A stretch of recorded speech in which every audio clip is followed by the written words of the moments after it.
더 나은 내일을 준비하는 시간 KBS 1라디오 김성환의 시사야. 골목길을 다니다 보면 폐지 줍는 노인분들 종종 목격하게 되는데요. 이 힘겹게 수레를 끌고 가는 모습을 모두 다 안타깝게 바라보긴 하지만 이분들의 노동 강도가 어느 정도인지 또 어떤 환경에서 일하고 있는지 정확히 알려진 건 별로 없는데요. 오늘 인터뷰 시간엔 폐지 줍는 노인들의 노동 실태를 직접 취재한 박진영 KBS 안동방송국 취재기자 연결해서 얘기 나눠보겠습니다. 안녕하세요. 네, 안녕하세요. KBS의 박진영 기자입니다. 네. 일단 폐지 줍는 노인을 섭외 직접 취재를 하셨다고요. 언제 어떤 방식으로 취재를 했습니까? 취재는 지난해 12월부터 시작을 했고요. 예. 그 대구의 고물상 한 30곳을 돌아다니면서 생계형으로 폐지 줍는 노인 10분을 섭외해서 예. 이분들이 끄는 리어카에 GPS를 부착했습니다. 그 GPS를 채우면 정확한 이동 거리와 시간이 나오지 않습니까? 그렇죠. 그래서 객관적인 데이터로 이분들이 얼마나 힘들게 일하시는지를 한번 살펴봤습니다. 그럼 취재하게 된 계기가 있을까요? 네, 그 지난해 대구의 한 구청으로부터 좀 황당한 보도자료 한 통을 받았는데요. 네. 그 구청에서 사랑의 리어카 증정식을 했다고 미담 자료를 발표하더라고요. 그래서 이 내용이 뭔가 한번 살펴보니까 이 구청이 폐지 줍는 노인분들에게 가벼운 새 리어카를 전달했는데 예. 이 하는 말이 조금 좀 황당하더라고요.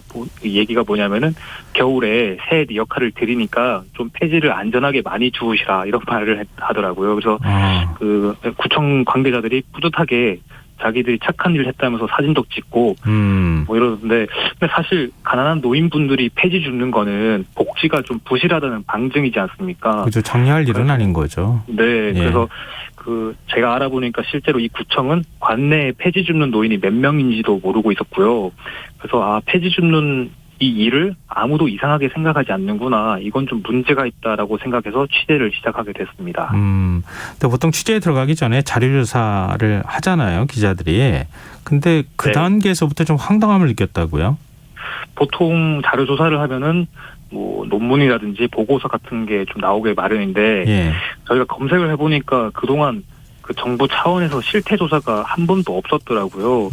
이 폐지 수집에 이런 일은 굉장히 수십 년 전부터 오랫동안 봐왔는데도 이 연구가 한 건도 없다는 걸 보고 조금 좀 놀랐는데 그래서 이분들이 이 노인분들이 실제로 얼마나 힘들게 일하시는지 또 이분들이 전국에 몇 명 있는지조차 아무도 몰랐고요. 네. 그래서 우리 사회가 이렇게 이 폐지 수집 노동에 좀 무관심하다는 걸 알 수 있었습니다. 그래서 저희가 아예 기초 자료를 만들자 이런 생각으로 취재를 시작하게 됐습니다. 이거 참 쉬운 일이 아니라고 생각이 되는데요. 실태 파악을 하기 위해서는 노인분들하고 만나셔야 되는 상황이었잖아요. 예. 근데 취재 잘 응해 주시던가요? 아니요, 굉장히 좀 냉정한, 그러니까 차가운 태도를 보이시더라고요. 예. 그러니까 기자 당신이 언제 우리한테 관심을 가졌냐, 뭐 이런 태도를 보이셨는데, 그래서 제가 이렇게 기자입니다라면서 명함을 드리니까 바로 뭐 리어카의 명함을 버리시더라고요, 많이. 네. 그래서 취재하는데 좀 애를 먹었는데, 그 비타민 음료를 들고 고물상 돌아다니면서 좀 설득도 드리고, 또 폐지도 같이 나르면서 뭐 어렵게 섭외를 했습니다. 그렇군요. 고생 많으셨네요. 근데 제가 지금 이제 노인분들이라고 이렇게 통칭해서 표현해서 쓰고 있지만 실제로 이분들이 정말 노인분들이 맞는 건지 우리 주변에 있는 사람들에 대한 경험칙으로 제가 말씀을 드리는 거잖아요. 그러니까 예. 만나본 분들의 연령대, 성별, 생계 수준 뭐 이런 것들을 기초 자료조사, 실태 파악을 한 결과 어떻습니까? 저희가 10분을 섭외를 했는데요. 예. 그 60대부터 80대까지였습니다. 예. 60대가 한 3분 정도 계시고, 예. 70대가 한 5분, 뭐 또 80대가 나머지 분이셨는데, 그 폐지 수집을 하는 계기는 모두 가남 때문이었고요. 예. 뭐 암 투병으로 모은 돈을 치료비로 다 썼다든지, 아니면 남편과 일찍 사별을 했다든지, 사업이 망했다든지, 이들이 공통적으로는 나이 든 몸으로 쉽게 할 수 있는 일이 이 폐지 줍는 일이라고 대답을 하시면서 이 일을 시작했다고 하시더라고요.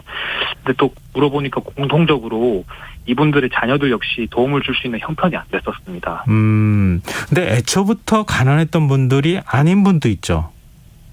네, 형편이 좀 괜찮은 상황이었다가 피치 못한 사정으로 사업이 부도가 나거나 뭐 이런 경우에는 이 우리나라의 뭐 안전망이 좀 그렇게 촘촘하지 못하지 않습니까? 네네. 그래서 한 번에 가세가 기울어서 이렇게 형편이 힘들어진 경우도 보이시더라고요. 갑자기 가난은 돈이 없기 때문이다. 단지 그 말이 또 갑자기 떠오르는데요. 지금 리어카에 GPS 설치하셨다고 하셨잖아요. 그러면은 그 노인분들의 이동 동선이나 이런 거, 거리 이런 걸 다 파악하셨을 것 같은데 어떤 특징이 발견이 됐습니까? GPS를 저희가 노인분들한테 일을 나가실 때 좀 켜달라고 말씀드리고 일을 끝나면 좀 꺼달라고 더 말씀을 드렸어요. 그래서 예. 그 GPS 데이터가 계속 이제 취합이 됐는데 이 데이터를 취합을 해서 평균을 내보니까 노인 한 분당 하루 평균 11시간 20분을 일하셔서 13km를 걸으시더라고요. 그러니까 13km요? 네. 그러니까 많이 일하시는 분은 하루에 15시간 일하셔서 26km를 걸으신 것도 있었고요. 그러니까 저희가 예상한 것보다 폐지 수집의 노동 강도가 훨씬 강했습니다. 군대에서 행군하는 수준인데요. 하루 걷는 네. 거리가. 저희도 처음에 이 정도가 나올 줄은 생각도 못했는데 그 13km면 축구장 45바퀴를 걷는 수준이거든요. 네. 그래서 보통 성인이 1시간에 4km를 걷는다고 알고 있는데 그런데 이게 노인분들이 100kg, 200kg이 넘는 리어카를 끌어야 하니까 네. 훨씬 힘이 드는 중노동이었습니다. 그래서 저희가 같이 취재를 한다고 따라다녔는데 그러니까 취재하고 나서 몸살이 날 정도로 힘들더라고요. 이 노동 자체가. 이렇게 중노동을 하셔서 버는 돈이 얼마나 됩니까? 저희가 또 매일 받으시는 폐지값을 기록해서 평균을 내봤는데 네. 11시간 20분 동안 일하셔서 하루에 10,000원 정도를 버셨어요. 그러니까 시급으로 따지면 한 950원 정도고요.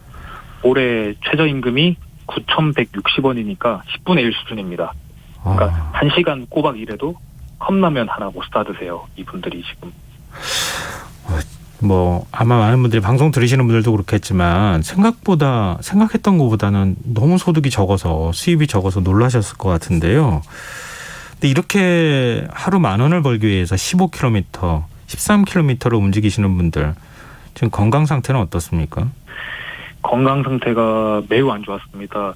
그래서 할아버지 몇 분은 매일 진통제를 드시면서 일을 하시는 분도 계셨고요. 예. 또 식사를 또 다른 노인분들이 밥을 드실 때 그때 폐지를 더 줍겠다고 식사 시간을 거의 제때 못 챙기시더라고요. 그래서 예. 아예 끼니를 걸으시는 분들도 계시고요. 그래서 건강 상태가 거의 10분이면 10분 중에 10분이 거의 다 열악한 상황이었고 또 밥 드신다고 하더라도 돈이 없어서 거의 어떤 할아버지께서는 삼시세끼를 컵라면 드시는 분도 계시더라고요. 그래서 이 노인분들이 생각한 것보다 굉장히 좀 열악하고 좀 건강 상태가 안 좋구나 이런 걸 옆에서 지켜봤습니다. 동행 취재하셨다고 말씀하셨잖아요. 네. 리어카 끄는 거 뒤에서부터 밀어주시기도 하셨을 것 같고 같이 또 뭐 네. 폐지 줍는 것도 도우시면서 실제 이런 분들의 생활이 어떤지도 확인했을 것 같은데 혹시 네. 위험 요인은 없었습니까? 저희가 GPS 데이터를 취합하다 보니까 발견한 것 중에 하나가 리어카가 이제 주택가 골목 쪽으로 많이 다니더라고요. 예. 그런데 이런 주택가 골목은 보통 인도와 차도 구분이 잘 안 되어 있지 않습니까? 그래서 그 차들이 지나가면서 굉장히 교통사고 위험이 크더라고요. 예. 저희가 이제 실제로 취재하던 도중에 한 할아버지가 또 차에 치이셔서 다치시기도 했고요. 그래서 또 알아보니까 이게 리어카가 현행법상으로 자동차로 구분되더라고요. 그래서 예. 리어카가 차도로만 다녀야 되는데 그래서 이 노인분들이 차가 무서워서 인도로 다니다가 사고가 나면은 또 그것대로 문제가 발생하는 그런 좀 악순환 노인들이 길거리에서 일하면서 위험에 그대로 노출되어 있는 상황이었습니다. 네, 취재진이 이번에 이제 취재하고 난 다음에 다양한 연구 의뢰를 했다고 그래서 또 그게 최근 연구 보고서로 나왔다고 알고 있는데요. 어떤 내용이 담겨 있습니까? 네, 저희가 그 실태만 보지 말고 좀 다양한 내용을 좀 알아보고 싶어서 그 보건복지부 산하의 한국노인인력개발원에 좀 연구를 의뢰했습니다. 그래서 공동 연구를 진행했는데 이 전국에 폐지 수집하시는 분들이 몇 분 정도 계시는지를 알아봤습니다. 예. 그래서 알아보니까 전국에 최소 15,000명의 노인분들이 폐지를 줍는 것으로 나타났는데요. 이게 들으시면 15,000명이 예상보다 좀 적다는 생각이 드실 수도 있는데 예. 이거는 오늘 당장 폐지를 안 주면 내일 밥을 못 드시는 생계형 노인들만 따로 추린 수치라서 만약에 비생계형을 합치면 이보다 훨씬 많을 것으로 추정됩니다.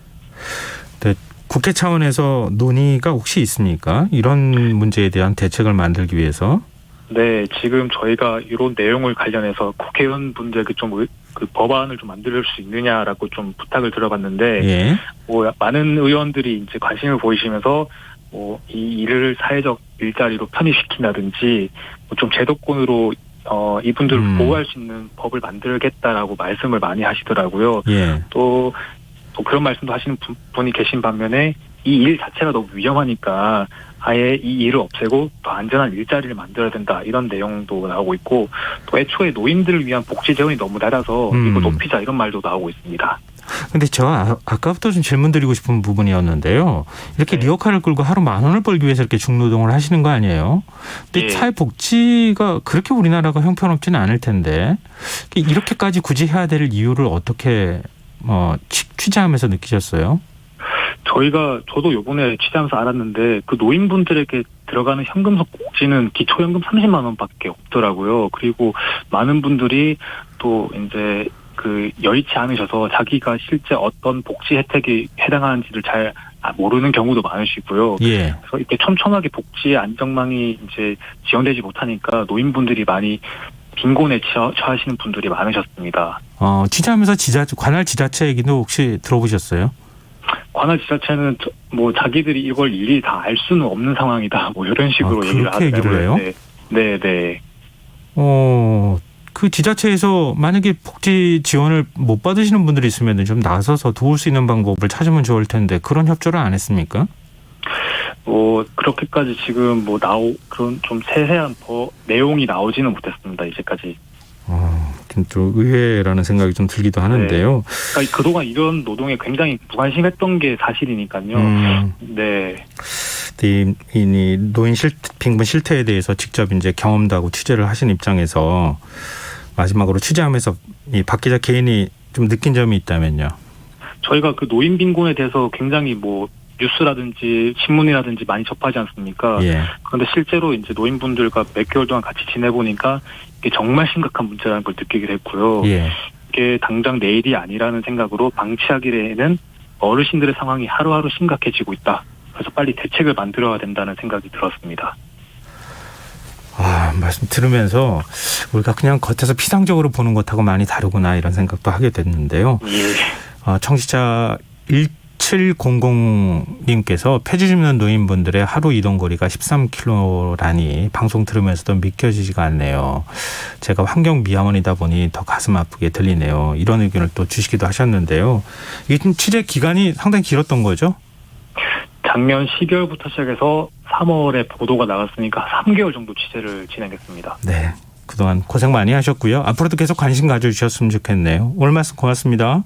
네, 감사합니다. 네, 지금까지 박진영 KBS 안동방송국 취재기자였습니다.